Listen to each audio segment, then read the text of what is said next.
Le damos la bienvenida esta tarde aquí en Los Periodistas a la ministra Lenia Batres Guadarrama, que comienza pues una etapa en su vida profesional y personal, nada menos que en el poder del Estado, el poder más opaco del Estado mexicano, al que pues ha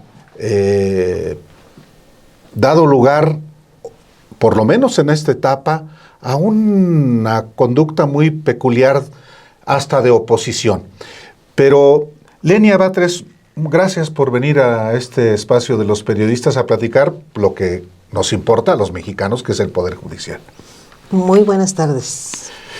Yo preguntaría primero, ¿usted rinde protesta ante el Senado con la mano izquierda? ¿Por qué?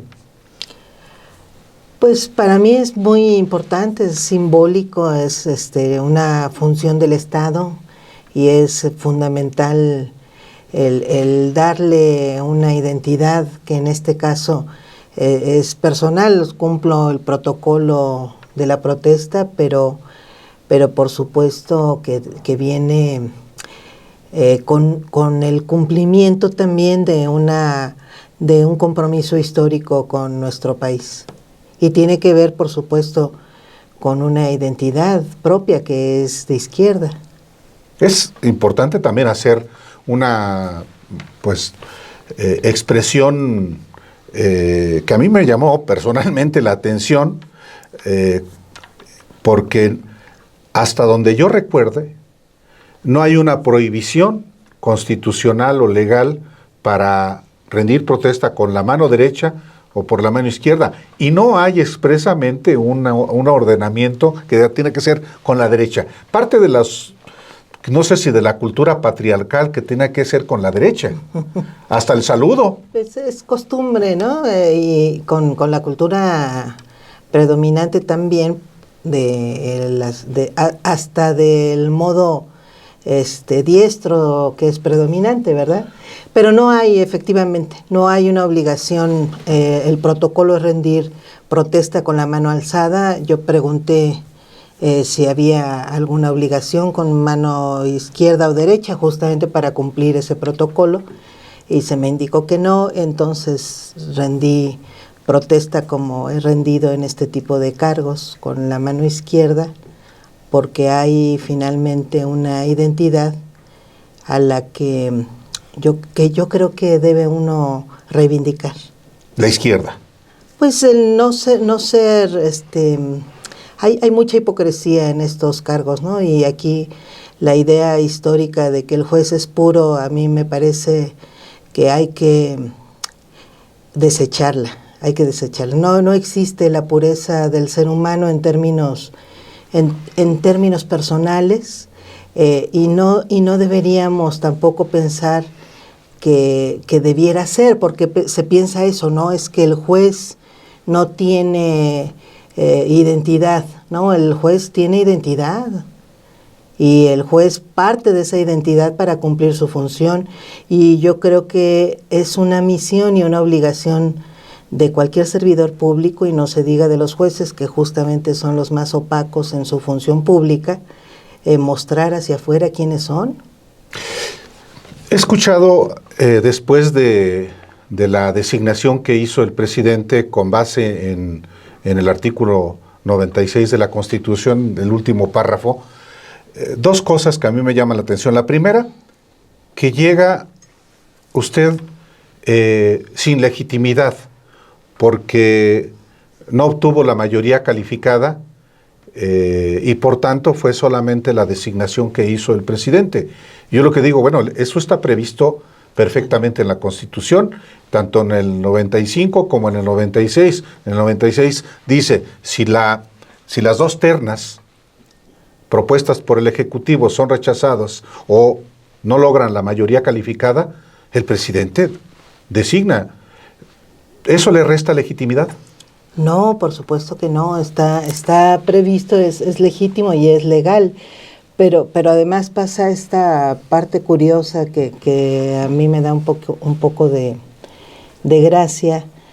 Por ahí seguramente han visto unos videos que andan circulando diciendo que yo en 1998 pensaba que los jueces deberían elegirse, no debería designarse por el presidente, y hoy soy designada como si yo decidiera el mecanismo, ¿verdad? Y que, por cierto, en ese video que... Es sobre la CNDH. Es sobre la CNDH, el video, sí, claro. Es una opinión que estoy dando sobre un órgano autónomo, pero ya la falsificaron y dicen que es sobre la Suprema Corte. Bueno, no importa, de todas formas no estaría de acuerdo en que el presidente designara a los ministros.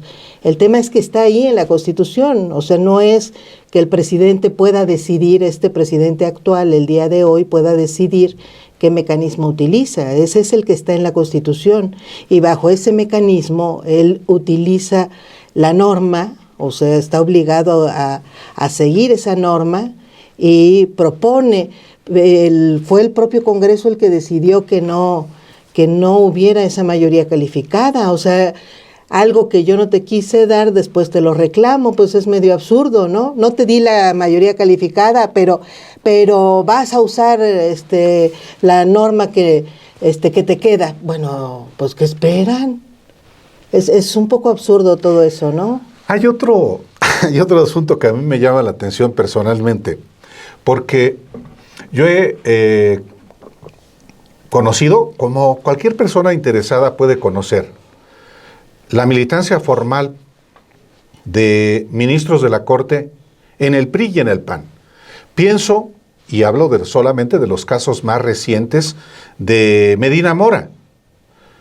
Medina Mora era un militante formal del PRI desde los 60.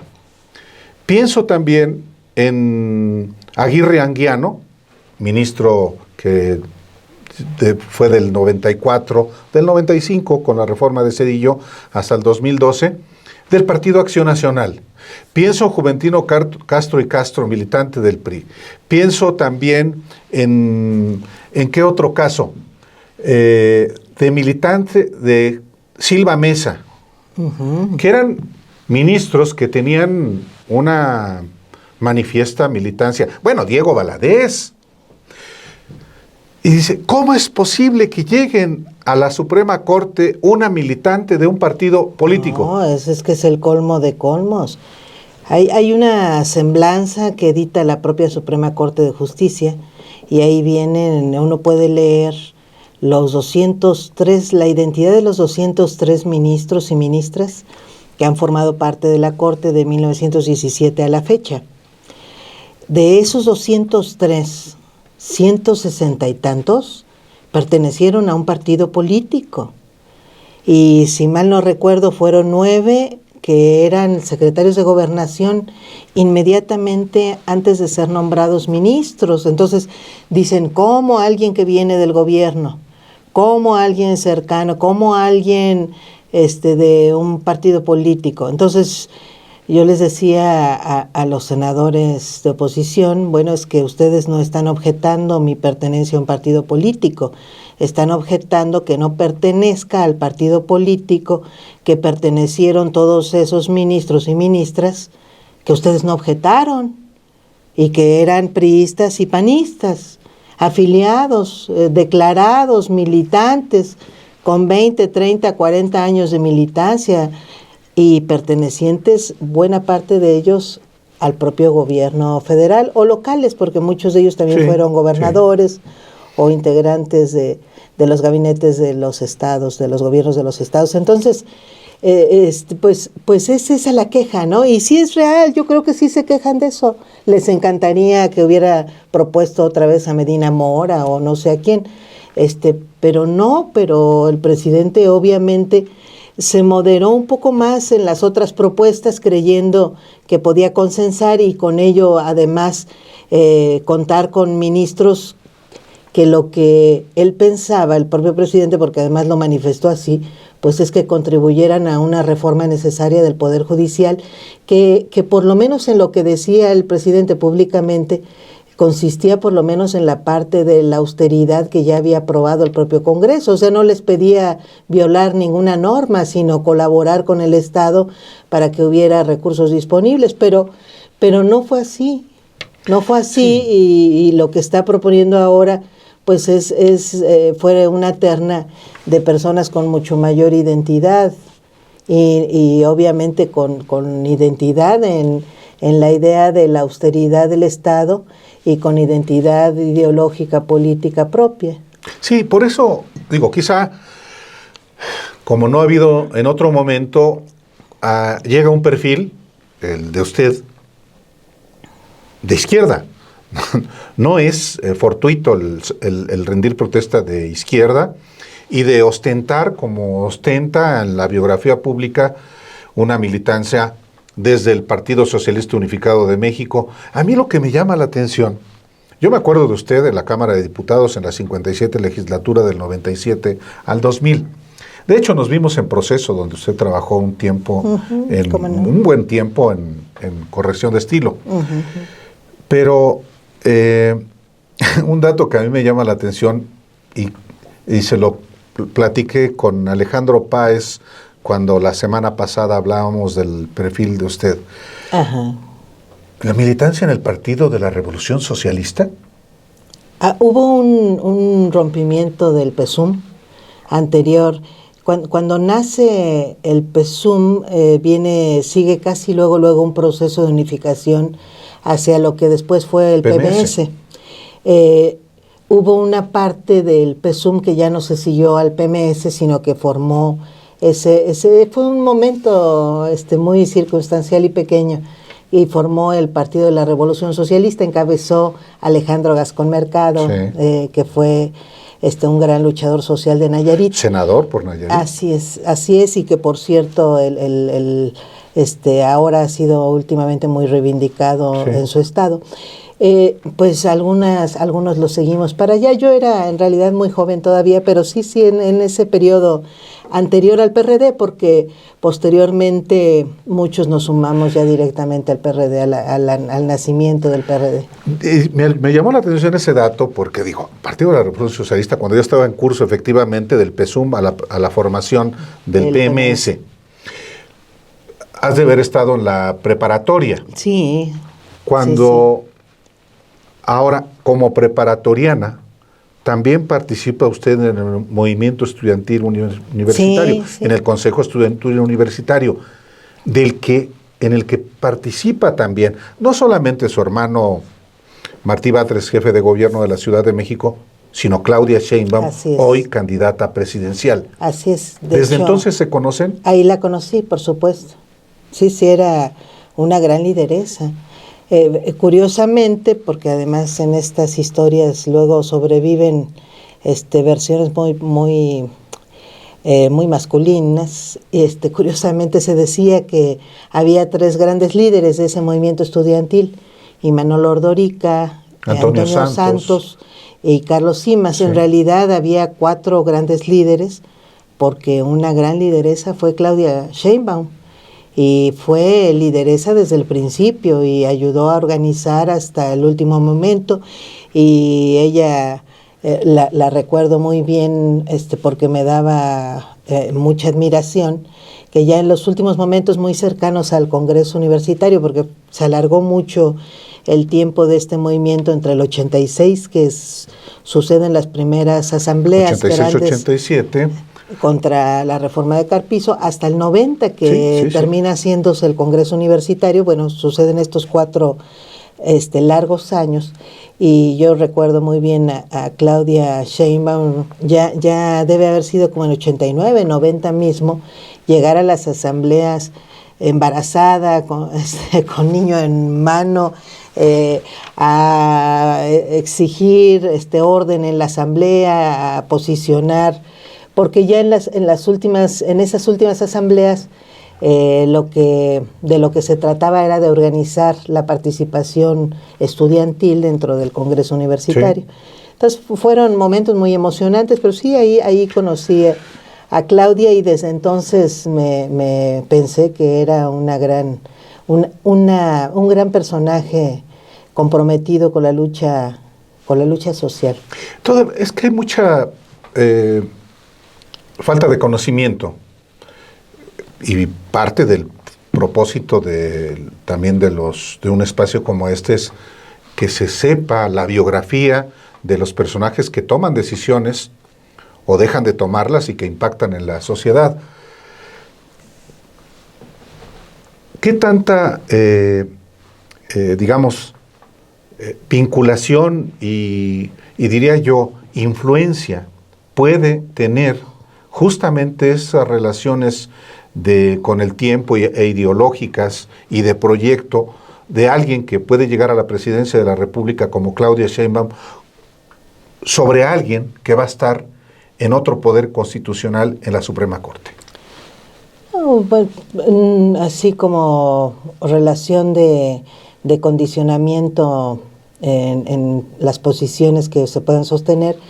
No, obviamente que hay formaciones comunes, eso sin duda influye en la gente, pero hay una parte que se soslaya mucho. Uh-huh. Cuando se habla de la necesidad y de que es indispensable que un juez o jueza, en este caso ministra de la Suprema Corte, tenga independencia respecto de otros poderes o que se encuentre libre de condicionamientos, pues se refiere no a estar aislada del mundo, ¿verdad? No a vivir en una burbuja de pureza desde el nacimiento hasta el instante en el que tiene que tomar resoluciones de la Suprema Corte, pues se refiere a que cada caso que tenga que tomarse una decisión, pues se tome con base fundamentalmente en lo que señala la norma, con base en criterios aceptables de interpretación, en este caso constitucional. Ahora, ¿yo puedo asegurar que voy a tomar ese tipo de resoluciones? Sí, claro, y lo puedo asegurar porque no llegué a este cargo con condicionamiento alguno, no le tuve que prometer absolutamente a nadie que cada resolución que voy a tomar voy a preguntar cómo debo resolver. Se resuelve en casos específicos. Y esta por cierto, segunda sala a la que me están asignando, sí, es una sala que va a atender asuntos de carácter administrativo, es decir, de gobierno, va a atender asuntos de carácter fiscal, es decir, de adeudos de contribuciones fundamentalmente, y va a atender asuntos laborales. Entonces, ¿cómo debe resolver un juez? Pues debe resolver sobre la base de lo que señala la norma. Hay una frase histórica que se le atribuye a Montesquieu de que el papel del juez es decir la norma, es decir, no la inventa, solamente la traslada a casos específicos. Bueno, hay esa función. Yo puedo asegurar que voy a tener esa independencia, esa imparcialidad. Sí, claro que sí, que si una persona reclama que se le está injustificadamente obligando a pagar 10 millones de pesos de un impuesto que no tiene por qué cobrársele, pues voy a revisar la norma, voy a indicar no debe pagarlo, sí debe pagarlo conforme a tal ley vigente, se le está cobrando de más. Bueno, todo eso es obvio que hay una necesidad de racionalización individualizada y, por supuesto, libre, en mi caso, libre de cualquier tipo de presión, que por cierto, el mayor riesgo de esas presiones no suele ser el gobierno, Los intereses pues sí, el mayor riesgo fácticos. Pues sí, ¿quién no quiere pagar impuestos en este país? Pues no es el gobierno el que esté persiguiendo a todo mundo. Tú paga impuestos, existan o no existan. No, yo no veo una circunstancia de ese tipo. Quizá haya quien alguna vez lo haya sentido así, pero no percibo esa realidad. Sin embargo, sí hay algunos empresarios que son conocidos por no querer pagar impuestos. Bueno, aquí lo mismo Ricardo Salinas Pliego, y no solamente él, muchos. Pues tendrá es el caso más notable. Aún así, aún y cuando pudieran ser conocidos por su circunstancia y aún y cuando se dediquen a subir en las redes sociales que no tienen por qué pagar impuestos, yo estoy obligada a analizar el impuesto, si existe el impuesto, si se le está cobrando debida o indebidamente, si está bien tasado y si se está en tiempo y conforme al procedimiento correspondiente cobrándosele. Y entonces tendré que emitir una sentencia, pero no puedo ni prejuzgar a favor de una parte o de otra. Por eso es que cuando se dice hay riesgo de imparcialidad, ¿cuál? Ideológica, vengo predispuesta a cobrar impuestos en cada resolución, no. Vengo predispuesta a no cobrarlos, no. Podría estarlo, quizá. ¿Usted conoce el expediente de Ricardo Salinas Pliego? No lo conozco. Lo voy a conocer seguramente y estaré en condiciones de opinar al respecto. Conozco la parte pública que se ha venido señalando, pero... ¿Y debe pagar? Pero sobre esa parte no puedo opinar sin ver el expediente. Está bien, está correcto. Ahora, sí estoy predispuesta a defender el interés público, por supuesto que sí, pero de manera justa. Por supuesto, aquí también es una definición. Claro. ¿Qué interés es defender como intérprete de la Constitución? ¿El interés público o intereses privados? Así es, y sí, por supuesto que tengo una predisposición a defender el interés público. De hecho, ese es el deber del servidor público. Sí, en efecto. ¿Con qué definición llegará ahora que ya se integre propiamente a la Corte? ¿Qué la va a hacer a usted distinta y distinguible de entrada? Pues esa disposición de cumplir la Constitución y las leyes parece muy simplón, ¿no? Y a veces son frases hechas. Pero sí he manifestado dos cosas, creo que fueron claras en los pequeños discursos que dimos en el Senado, ahora con el nombramiento de las dos ternas. Uno tiene que ver con la necesidad de una reforma al Poder Judicial. Yo me pronuncié a favor de esa necesidad, aun y cuando como ministra no estará en mis manos cumplir esa reforma, ni siquiera votarla, pero sí opinar. Y yo creo que se puede opinar desde fuera y se puede opinar desde dentro. Y yo estaré dispuesta siempre a opinar respecto de la necesidad de que el Poder Judicial se democratice, y esa democratización pasa por dos vías: cómo se eligen los jueces y cómo resuelven. Y atraviesa un sistema de controles, porque se le da al Poder Judicial un enorme poder cuando se le da el atributo de controlar al Poder Ejecutivo y al Poder Legislativo, y hay quienes decimos, bueno, ¿y quién controla a los jueces? ¿Quién controla cuánto ganan? ¿Quién controla que no despilfarren recursos públicos porque son públicos? ¿Quién controla que no se extralimiten del sentido de sus interpretaciones y sus sentencias? ¿Quién controla que permitan finalmente o no permitan, pues vayan sus sentencias dirigidas a proteger a los sectores más desprotegidos?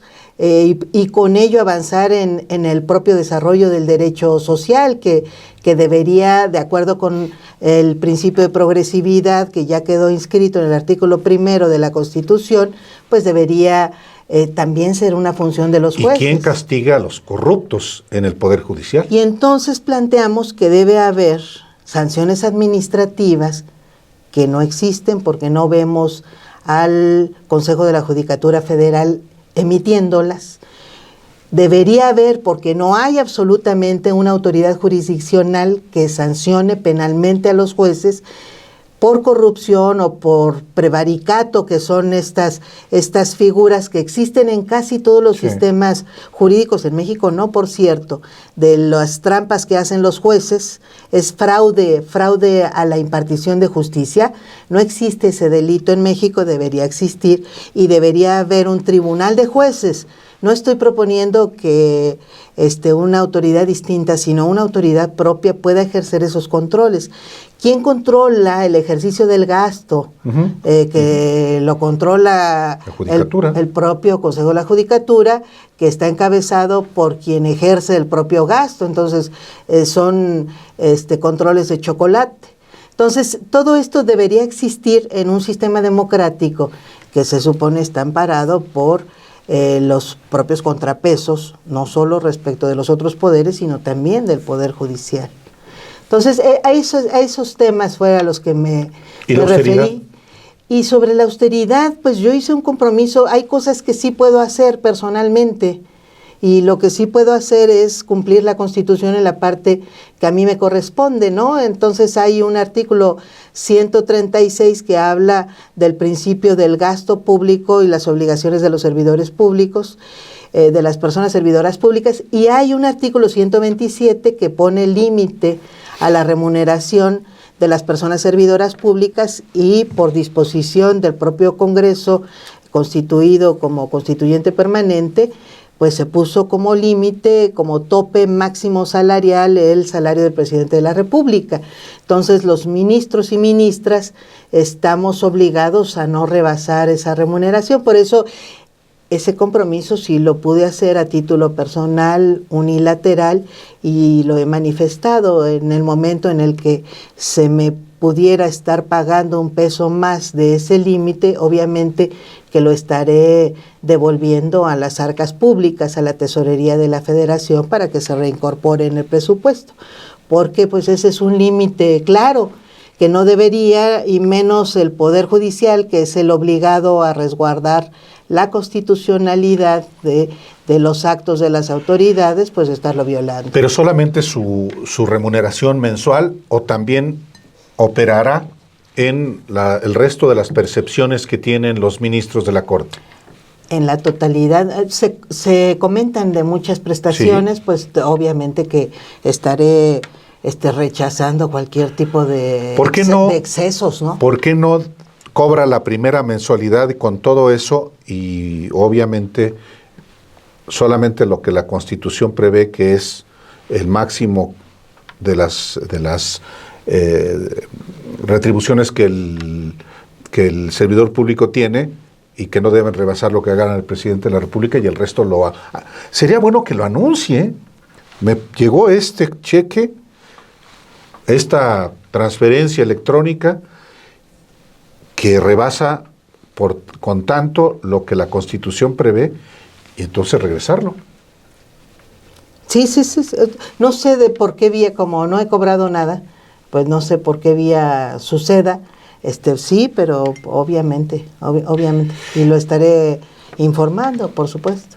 Lenia Batres, usted pertenece a una generación, bueno, a la que le voy a decir a la generación de Sheinbaum, pero Sheinbaum es mayor que usted. Un poquito. Un poco más, aunque sí. Participaron, digamos, en actividades políticas, estudiantiles.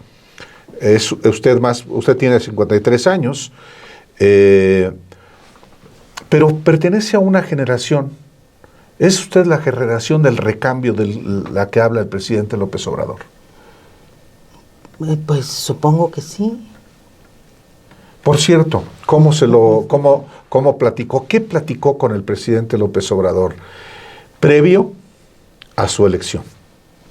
No, previo nada más se me consultó si quería ser parte de esta terna. Por supuesto dije que sí, pues es un gran honor, es un reconocimiento. Ya era desde simplemente la inclusión en la terna un enorme reconocimiento pues a la capacidad y a la confiabilidad de mi persona. Por supuesto que me honró muchísimo, y dije de inmediato que sí. Fue exclusivamente lo que se me consultó. Y posteriormente, ya después de la elección, hubo esta entrevista que comenta el propio presidente, donde nos reúne a Berta Alcalde y una servidora y nos dice sonriente, me metieron en un problema. Yo las quiero mucho a ambas y no quisiera tener que tomar una decisión así. De inmediato Berta comenta, señor presidente, yo obtuve una votación superior en la primera terna, pero en esta segunda fue muy clara la diferencia en favor de Lenia, y si esto ayuda a resolver el problema, yo me retiro, la apoyo. Fue pues efectivamente un gesto noble y generoso de Berta para resolverlo de inmediato, ni siquiera dio lugar a una discusión, cosa que el presidente agradeció mucho y creo además que permitió efectivamente que se desatorara de una manera muy obvia muy rápida. ¿Usted no pensó en decir lo mismo que Berta y pensar en que ella podría ser la ministra? No en realidad, porque efectivamente acababa de tener una votación superior la noche anterior y venía con esa idea de que después de haber platicado con senadoras y senadores, pues tenía ese resultado de la votación. Por eso es que no lo pensé francamente. Finalmente, Lenia Batres Guadarrama, llega usted a los 53 años a la Suprema Corte. Se va a encontrar,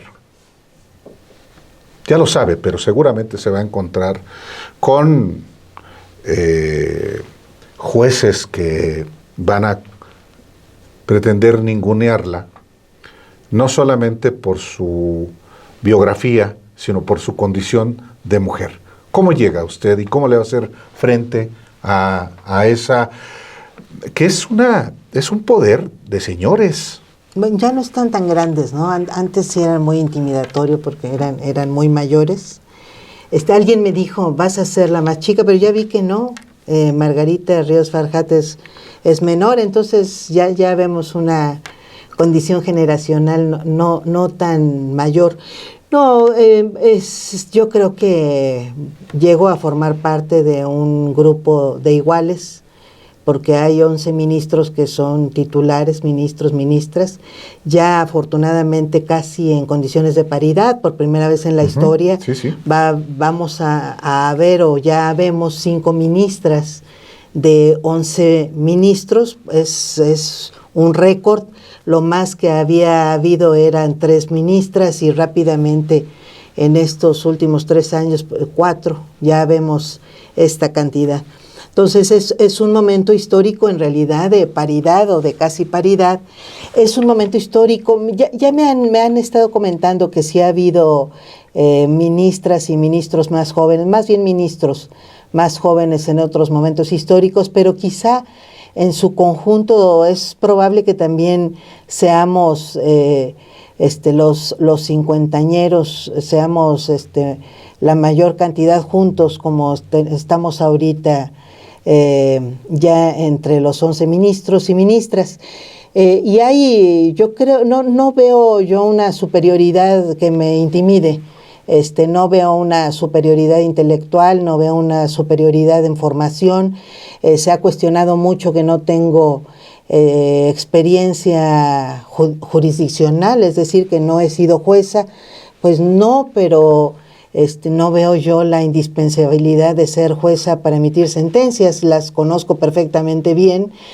Conozco sus flaquezas, muchas flaquezas de las resoluciones que están teniendo esta generación. Las últimas generaciones de la Suprema Corte cometen una cantidad de excesos injustificables, están utilizando como pretexto sus facultades interpretativas para legislar, y no solamente cubren huecos de las leyes, sino que están emitiendo normas constitucionales, o sea, están supliendo no solamente a un Congreso de la Unión que elige la gente en la Cámara de Diputados y Senadores, sino o de las dos cámaras, sino al propio constituyente permanente en el momento en el que acreditan supuestas normas como esa que ha quedado ya plasmada por lo menos en 3 jurisprudencias, que dice que debe haber, que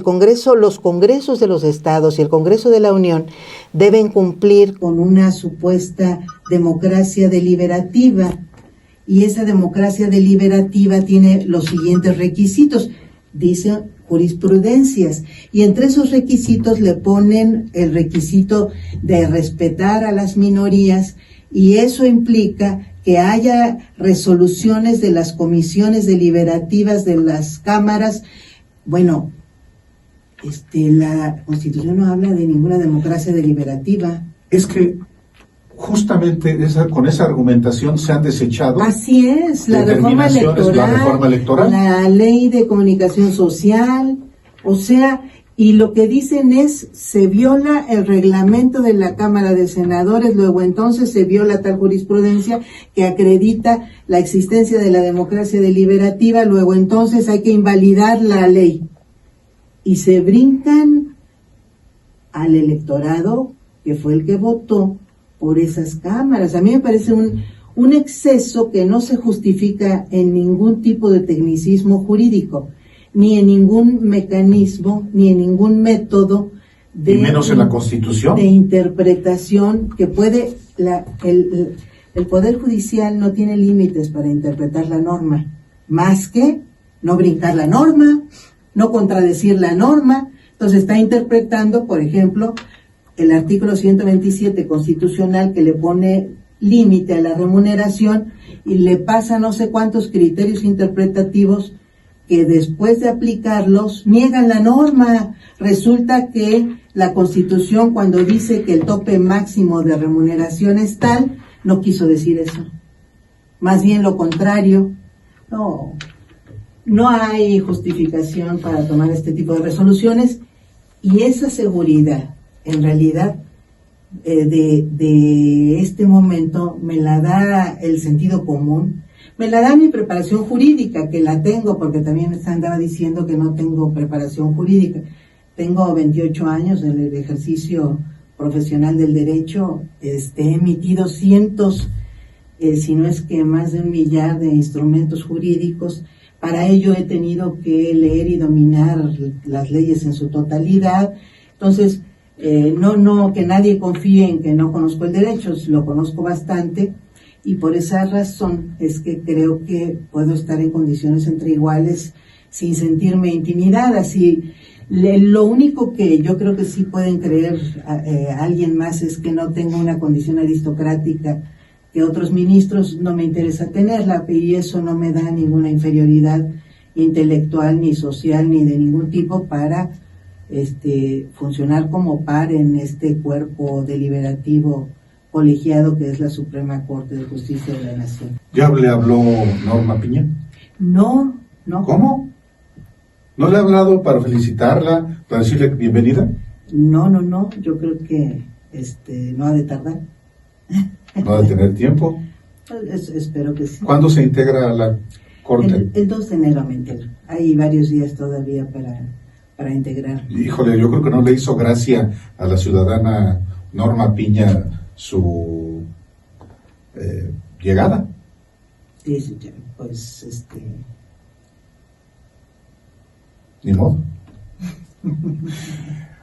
Ministra Elenia Batres Guadarrama, muchas gracias. Es usted de una familia pues numerosa, varios de ellos dedicándose a la actividad política. De hecho, el día de su nombramiento es un día redondo para la familia, porque ese día el presidente va con su hermano Martí a supervisar unas obras en Chapultepec, y es el día que se anuncia el nombramiento.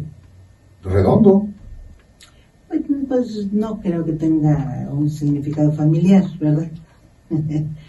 No, pues cada quien pues cumple las responsabilidades que tiene y responde ante ellas. y bueno, con todo y lo que nos podemos querer, mi familia, los integrantes de mi familia, pues somos perfectamente conscientes de esas responsabilidades que son individuales y que tenemos, y de las que tendremos y tenemos que estar dando cuenta permanentemente. Hubo por ahí, perdón, ya me extendí, pero que no quería pagar la renta en un departamento. Sí, por cierto, no traigo ahorita, lo traje en la comparecencia porque pensé que se me podría preguntar. No, interpuse de inmediato una denuncia civil, por supuesto, para reparar daño, porque se me estuvo injuriando en las redes sociales con que decía que no había pagado la renta durante un año y que me quería apoderar de un inmueble. No tiene fundamento alguno. No sé por qué ni de dónde salió, pero sirvió para saber que en el mes de octubre pasado ya había un columnista que había publicado esa nota. Entonces estoy exigiéndole que publique la rectificación, porque es un hecho falso. No le estoy pidiendo dinero, le estoy pidiendo algo a lo que tengo derecho, y es que diga la verdad. Entonces interpuse esta demanda.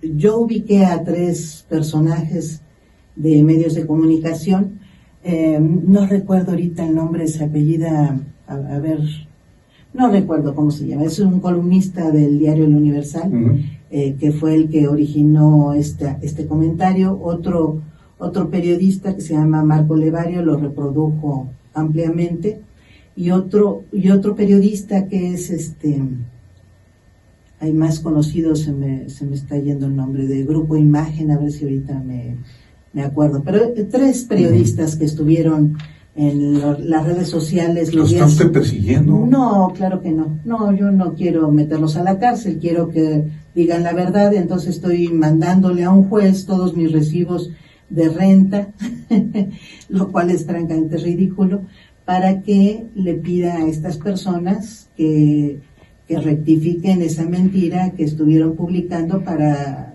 afectar mi imagen pública. Nada más, no pido otra cosa.